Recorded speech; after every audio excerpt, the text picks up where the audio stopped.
নমস্কার। বাংলাদেশের প্রচলিত একটা খাবার মরিচ বাটা। এটি বাংলাদেশ থেকে এই দেশে প্রচলিত হয়েছে। এই দেশ মানে ভারতবর্ষ। আমাদের পূর্বপুরুষেরা বাংলাদেশ থেকে এসেছে আর তাদের হাত ধরে এই মরিচ বাটা রান্নাটা আমাদের শেখা। এই মরিচ বাটায় মেন ইনগ্রেডিয়েন্টস যদিও কালো জিরে, কিন্তু আরেকটা প্রধান ইনগ্রেডিয়েন্টস হচ্ছে চিংড়ি মাছ। চলুন দেখে নিই তাহলে কিভাবে আমরা রান্নাটা করছি। প্রথমেই রান্নাটা করতে লাগছে চিংড়ি মাছ, পেঁয়াজ এরকম ডাইস করে কাটা, রসুন, আদা, কাঁচা লঙ্কা, কালো জিরে, নুন, হলুদ গুঁড়ো আর শুকনো লঙ্কা ও সর্ষের তেল। এবার এই সমস্ত ইনগ্রেডিয়েন্টস আমরা একসাথে মাখিয়ে নেব।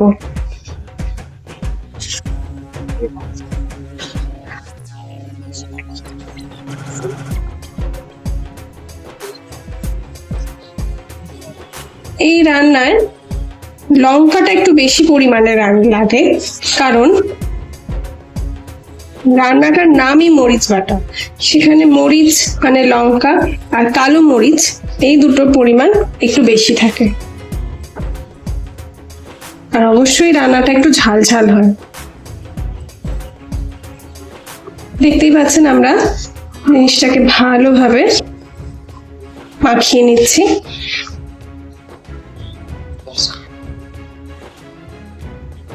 ভালোভাবে মাখিয়ে নিয়ে এবার কড়াইতে তেল দিয়ে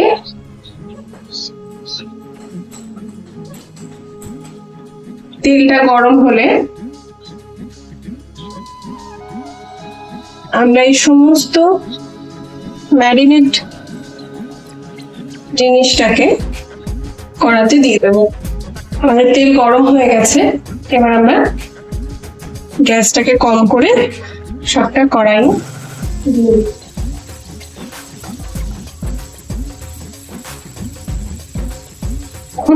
কড়াইতে দেয়া পদ্ধতিতে একটা দুর্দান্ত গন্ধ বেরিয়েছে। অসম্ভব ভালো একটা সুন্দর গন্ধ বেরিয়েছে।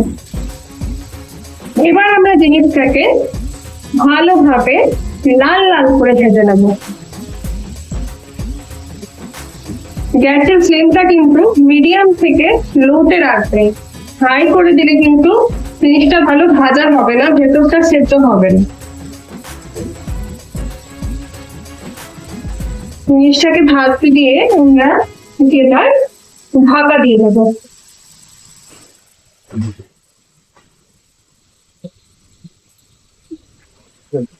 চলুন এবার ঢাকনাটা খুলে দেখি কতটা ভাজা হয়েছে। এখনো অনেকটাই ভাজা বাকি আছে, আমরা একটু নেড়ে নেব।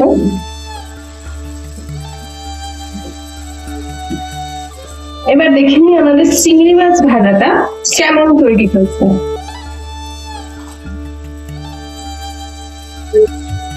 দেখুন এটা একদম লাল লাল ভাবে তৈরি হয়ে গেছে, তার মানে এটা ভালোভাবে ভাজা হয়ে গেছে।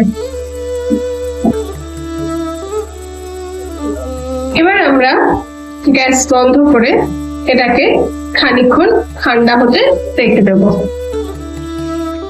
আমাদের চিংড়ি মাছ এবার একদম ঠান্ডা হয়ে গেছে। এবার এটাকে বাটার জন্য রেডি। এবার আমাদের মরিচ বাটা তৈরি হবে, দেখুন কিভাবে। এবার আমরা এই ভাজা জিনিসগুলোকে একটা বাটিতে তুলে নিলাম।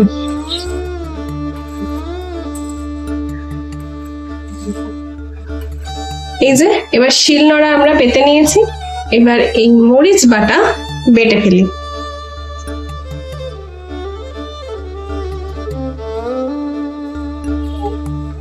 ভয় নেই, লঙ্কাগুলো সব ভাজা ভাজা হয়ে গেছে, ওটা হাতে খুব একটা ঝাল লাগবে না। যদি আপনাদের ভয় লাগে ঝাল লাগার হাতে, তাহলে আপনারা অবশ্যই গ্লাভস পরে বাটবেন। আমার অবশ্য অভ্যেস আছে।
গন্ধটা কিন্তু দারুণ বেরিয়েছে, বাড়তে বাড়তেই মনে হচ্ছে এক্ষুনি খেয়ে নিই ভাত দিয়ে।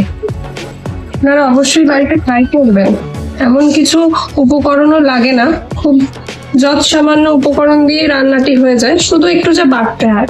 একদম মিক্সিতে বাটবেন না, পেস্ট করবেন না, শিল নোড়াতেই পেস্ট করবেন, বাটবেন, তাতে কিন্তু জিনিসটা ভালো হয়। মিক্সিতে করলে কিন্তু জিনিসটা একদম জল জলে থকথকে হয়ে যাবে। শিল নোড়াতে বাটবেন, এর টেস্টই আলাদা।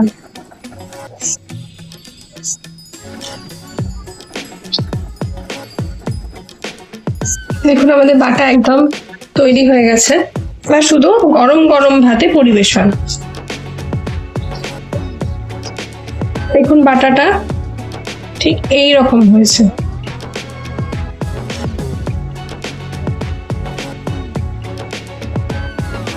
আজকে আমি নই, আজকে আমার হাজবেন্ড রাতে আসবে, সেই টেস্ট করে দেখবে, সেই বলবে আপনাদের কেমন হয়েছে।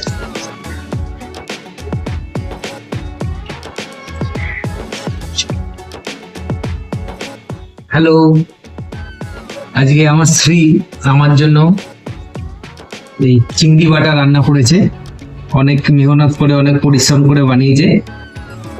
দেখি খেতে কেমন হয়েছে। চলে আসেন।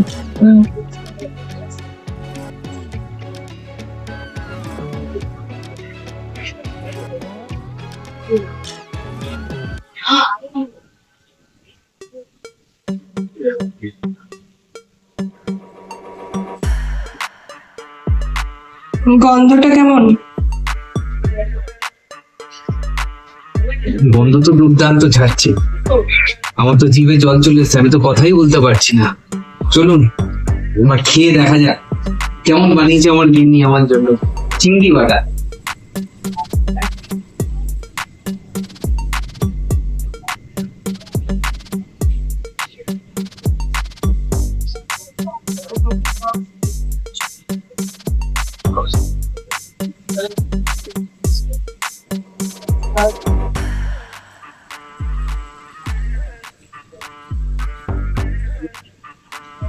বলার কোনো ভাষা পাচ্ছি না, এত ভালো বানিয়েছে। আপনারা বাড়িতে প্লিজ এই রেসিপিটা থেকে ট্রাই করুন এবং আমাদের জানাবেন। ঝালটা একটু পরিমাণে বেশি, আমাদের এতটা ঝাল খাওয়া অভ্যেস নেই। আসলে আমি তো বাঙাল, ওরা ঘটি, ওর জন্য আমার ঝালের ভাগটা একটু বেশি। তবে ঝাল হোক আর যাই হোক, তবে একবার খেলেই হাওয়া থামাতে পারবেন। ট্রাস্ট মি, একবার বাড়িতে ট্রাই করবেন।